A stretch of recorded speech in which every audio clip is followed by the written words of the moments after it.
Bonjour à toutes et à tous, nous sommes ravis de vous accueillir au Golf International de Pont-Royal pour ce premier plateau de l'édition 2023 de l'Obs Open de Provence. Des invités de choix pour cette première. Raphaël Jacquelin nous fait l'honneur d'être avec nous. Salut Raph. Bonjour.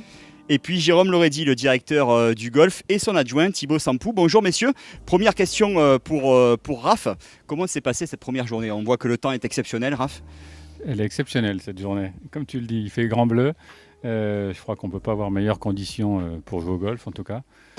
Pour ma part, ce fut une journée avec du bon et du mauvais, mais je dois dire que c'est un peu l'image de mon jeu en ce moment. J'ai un peu breaké, je dirais, après la fin de saison l'année dernière sur le DP World Tour. J'ai joué mon dernier tournoi sur le DP World Tour, l'Open de France, il y a 2 semaines. Donc je manque un peu de jeu, mais en tout cas, il y a eu du bon et c'est le principal. Je crois que l'idée de s'entraîner et de prendre du plaisir, donc c'est mission accomplie pour aujourd'hui en tout cas. Ouais, parce qu'il y a d'autres projets dans quelques semaines, on en parlera Ouais. tout à l'heure. Mais avant cela, on va faire un point aussi sur le parcours, sur ce tournoi, 5e édition. Jérôme Lorédy, c'est toujours un plaisir, j'imagine, d'accueillir un tournoi du Challenge Tour et tous ses joueurs. C'est un grand plaisir. C'est un grand plaisir parce que ça nous force à nous mettre au niveau, ça nous force à se remettre en question par rapport à l'entretien et par rapport à l'organisation. Et chaque année, c'est un plaisir renouvelé. C'est vrai que le parcours n'est pas facile, il est exigeant, mais les joueurs ont le niveau de le jouer, donc c'est fantastique. Tu confirmes, Raph? Parcours pas facile? Je confirme que c'est exigeant, notamment du tee. Je crois que quand on est un peu moins dedans, on s'en rend vite compte que c'est difficile du tee, mais comme il le dit très bien, une fois qu'on a mis la balle en jeu, il y a moyen de faire des birdies aussi. J'en ai fait pas mal. Il y a eu des moins bons à côté, mais justement, ceux qui sont en forme, en tout cas sur le Challenge Tour, ont moyen de scorer bas, comme on a vu aujourd'hui avec Félix notamment. Ouais, c'est important aussi pour les joueurs français notamment d'avoir un tournoi du Challenge Tour aussi en France. Seulement trois tournois en France du Challenge Tour. Tous ces jeunes joueurs, Raph, ont vraiment besoin de jouer et d'avoir des tournois de ce niveau-là en France. Ah ben, oui, encore plus en France, ça laisse des opportunités à tous les joueurs, même ceux des divisions inférieures. Donc, 3 tournois, c'est déjà pas mal. On aimerait en avoir plus, mais c'est déjà pas mal d'en avoir 3. Donc bravo, et merci à tous les sponsors parce que c'est tellement compliqué d'organiser ce genre de tournoi. C'est un gros budget. Il n'y a pas vraiment les moyens pour mettre plus de qualité sur un terrain. Donc bravo à toute l'équipe et son greenkeeper parce que c'est loin d'être facile d'avoir un terrain haut niveau que demande je dirais, le tour européen en général. Alors c'est un moment particulier en ce moment pour Raphaël Jacquelin, on en parlera juste avant de se quitter. C'est aussi un moment extrêmement particulier pour Jérôme Lorédy qui va tirer sa révérence, prendre sa retraite dans quelques semaines. Ce sera début novembre, Jérôme, et donc Thibaut Sampou, votre adjoint, va prendre la suite. Un mot justement un petit peu aussi sur cette passation de pouvoir. C'est une passation programmée.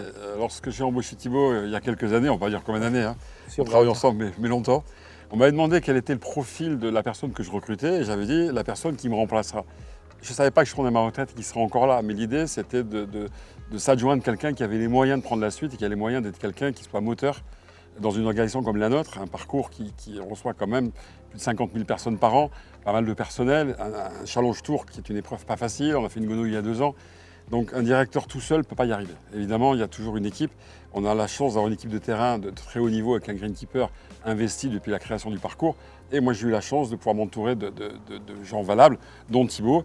Et donc, j'ai fait valoir mon droit à la retraite il y a de ça 2 ans en expliquant que j'allais partir. Et le conseil d'administration a eu l'intelligence de confirmer Thibaut dans le poste qu'il occupera donc à partir du 1er novembre. Bon Thibaut, ça y est, dans le grand bain. Quelles sont un peu les sensations?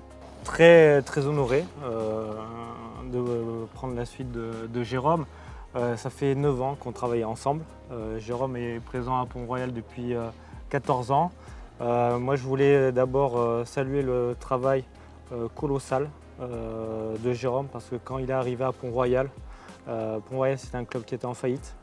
Il y avait des problèmes sur le parcours, les tuyaux d'arrosage qui cassaient, la gestion qui n'était pas bonne. Clairement, à lui tout seul, les premières années, il a reconstruit les fondations de Pont-Royal. Et lorsque je l'ai rejoint en 2015, on a commencé on va dire, à élever le niveau, à travailler sur les petits détails. et ce depuis, on va dire, 3-4 ans, où on a eu l'Obs Open de Provence, les titres de meilleur parcours français par les World Golf Awards.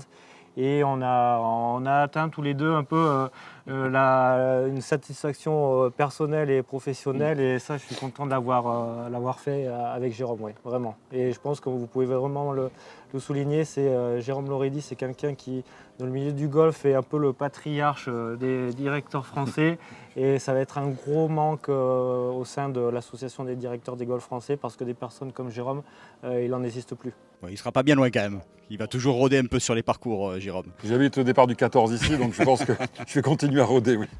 Bon, avant de se quitter, donc, on en a parlé en tout cas, bonne prise de fonction Thibaut, et puis bonne route à vous Jérôme. Bon, on va se voir très, très régulièrement je pense.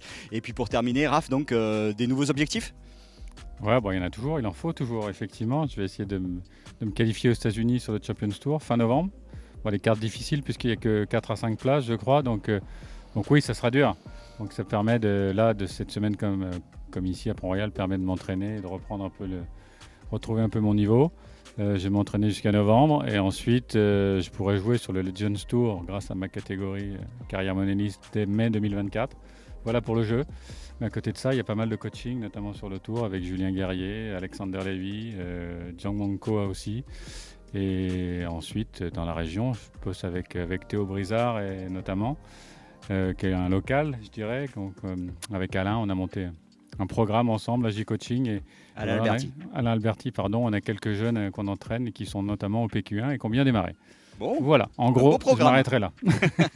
Bon, merci beaucoup messieurs en tout cas pour votre disponibilité. On se quitte avec le classement à l'issue de cette première journée de l'Obs Open de Provence 2023. On vous donne rendez-vous vendredi, ici même au Golf International de Pont-Royal pour la suite. L'entrée est gratuite, donc venez nombreux à encourager les joueurs. Merci beaucoup messieurs. Merci. À bientôt, salut.